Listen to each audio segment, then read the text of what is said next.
भाइयों, पहले सामाजिक ताने बाने को इन्होंने छिन्न भिन्न किया, प्रदेश को दंगों की आग में झोंका, विकास के लिए और गरीब कल्याण के लिए जो धनराशि राज्य की लगनी चाहिए थी उसमें लूट खसोट किया, नौजवानों को मिलने वाली नौकरी में डकैतियां डाली गई। आज आप देख रहे होंगे कि कल हम लोग 1000 नौजवानों को सरकारी नियुक्ति पत्र देने जा रहे हैं। अभी हाल ही में आपने देखा होगा 60,200 से अधिक नौजवानों को उत्तर प्रदेश पुलिस बल में नियुक्ति के लिए हम लोगों ने परीक्षा सफलतापूर्वक संपन्न की।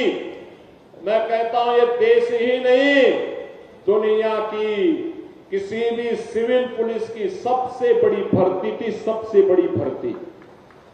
और कहीं कोई शिकायत नहीं, कोई भेदभाव नहीं, कोई भ्रष्टाचार नहीं। क्या यही काम 2017 के पहले भी होता था क्या?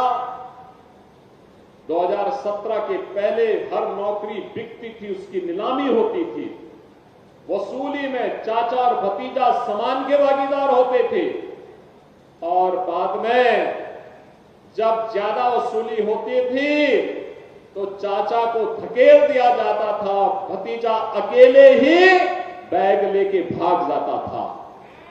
यही दृश्य पूरे प्रदेश का हुआ करता था। विकास के नाम पर भी यही लूट खसोट मची हुई थी, यही लूट पूरे प्रदेश में बची हुई थी।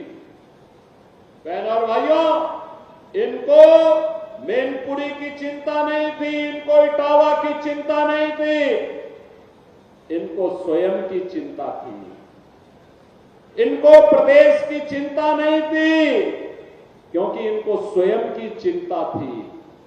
और इसीलिए जब उनको लगा कि अब उत्तर प्रदेश सुरक्षित नहीं रहा, तो इन लोगों ने तो अपने लिए दुनिया के अलग अलग देशों में द्वीप खरीद लिए होंगे, लेकिन बहनों और भाइयों, हमें और आपको तो इसी प्रदेश में रहना है, हमें और आपको इसी प्रदेश में रहना है।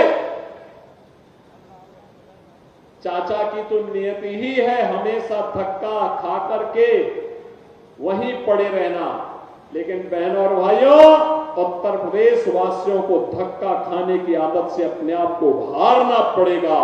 सम्मान के साथ राष्ट्रवादी मिशन का सिपाही बन करके आगे बढ़ने की हमें आदत डालनी पड़ेगी।